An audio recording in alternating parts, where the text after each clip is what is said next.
hakuna chochote cha kushikilia pale unapokuwa unazama maji. Lakini mtu akiwa katika hali hiyo ya kudhama, anashangaa, anatokea mtu ambaye ana uwezo wa kumtoa kwenye hatari na kumwingiza kwenye usalama. Huyu mtu anasema, nimeokoka na hatari ya maji. Amina. Nimeokoka na hatari ya maji. Jamani, Bwana sifiwe. Vivyo hivyo mtu akiwa nyumba yake ni mfano inawaka moto, kwenye mlango umeshika moto, kwenye madirisha ameshika moto, kila anakogeuka aona anapita wapi, anakuta kila sehemu kuna moto unawaka. Anatafakari anatokaje mle ndani. Si kweli? Si kweli jamani? Amen. Unatafakari unatokaje mle ndani, maana moto unawaka. Mlango unaona kule kuna moto, madirishani kule kuna moto, unapita wapi? Halafu yamkini mtu alikuwa kwenye usingizi, anashangaa, anakuja kuamka, nyumba yote inawaka, kila sehemu pamezungukwa na moto. Halafu katika hali hiyo unajikuta kuna watu wanaongea nje, kuna mtu anaungua ndani. Tuangalie namna ya kumsaidia. Moja kwa moja matumaini yako yatawaangalia wale ambao wanaongea kule nje, ya kwamba yamkini nikapata msaada kupitia hawa. Halafu na kwa wakati huo unashangaa, unaona watu wanaita gari la zimamoto, wanapasua madirisha, kunatokea nafasi, wanakuchomoa mle ndani. Jamani, mtu huyo anasema, nimeokoka na hatari ya nini? Ya moto. Sisi tunaposema kwa habari ya kuokoka, dhambi ilipoingia duniani, Biblia katika Warumi 6:23 inasema mshahara wa dhambi ni mauti. Maana yake ukweli usiopingika, dhambi ina malipo yake. Mtu anapofanya dhambi, maana yake yako malipo ya dhambi. Lakini ashukuriwe Yesu, yeye ambaye amelipa deni letu pale msalabani. Damu yake ilipomwagika, mwana kondoo huyu wa Pasaka alipochinjwa, ametupatanisha tena, ametuokoa tena. Jamani, ameondoa mauti tena, ameleta uzima tena, ameleta usalama tena, ameleta uhakika tena. Mpigie Yesu makofi.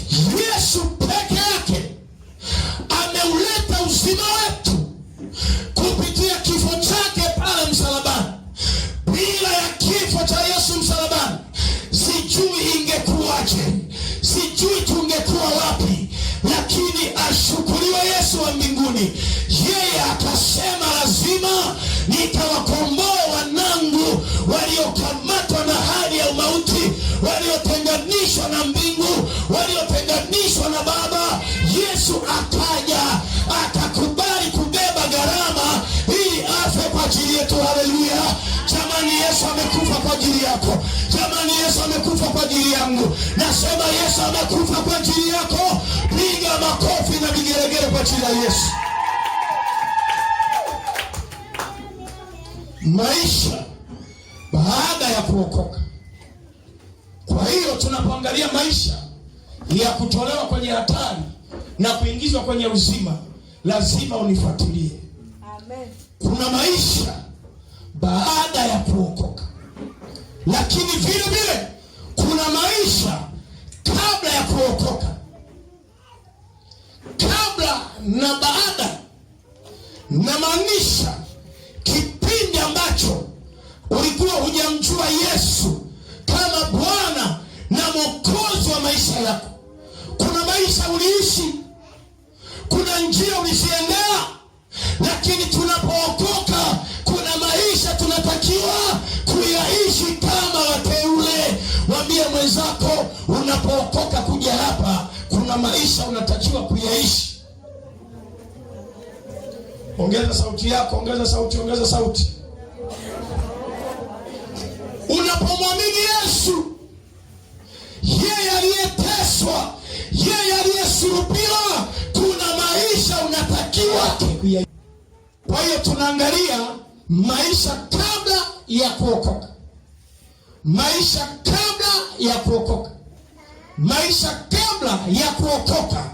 Tulikuwa mateka na watumwa wa dhambi pamoja na matokeo yake. Maanake dhambi ilituteka, dhambi ilitufanya kuwa watumwa, na kuna kitu ambacho kilitufanya tukaingia kwenye mtego wa kuwa watumwa au mateka. Kwa hiyo mwenye dhambi ni mateka, mwenye dhambi ni mtumwa, anatawaliwa na nguvu ya dhambi, ametekwa na maisha mabaya ya dhambi. Kwa hiyo ndivyo tulivyoishi hivyo kipindi kile. Hatujamwamini Yesu, tuliwaza mabaya, tulitenda mabaya, tulifikiria mambo ya dhambi, tuliwaza mambo machafu kwenye mioyo yetu, maana yalikuwa ni maisha kabla ya kufanyaje. Na kama bado unaishi hayo maisha, maana yake unatakiwa kuokoka leo. Amina. Mwambie mwenzako, kama unaishi bado haya maisha ya umateka na utumwa wa dhambi na matokeo yake, unatakiwa kuokoka leo. Amina. Biblia inasema, maana mshahara wa dhambi ni mauti. Mshahara mauti. Mshahara wa dhambi ni mauti. Mshahara wa dhambi ni nini? Ni mauti. Ni mauti. Unanielewa vizuri, mtu wa Mungu? Kwa hiyo tunapojifunza maisha baada ya kuokoka, kuna maisha yaishi kule. Tulikuwa watumwa wa dhambi. Dhambi ni nini? Dhambi ni wasi au kwenda kinyume na neno la Mungu. Dhambi ni wasi. Kwa hiyo tulikuwa tumeasi, ndio maana tulikamatwa na dhambi. Tulikuwa tumeasi, ndio maana tulikuwa mateka.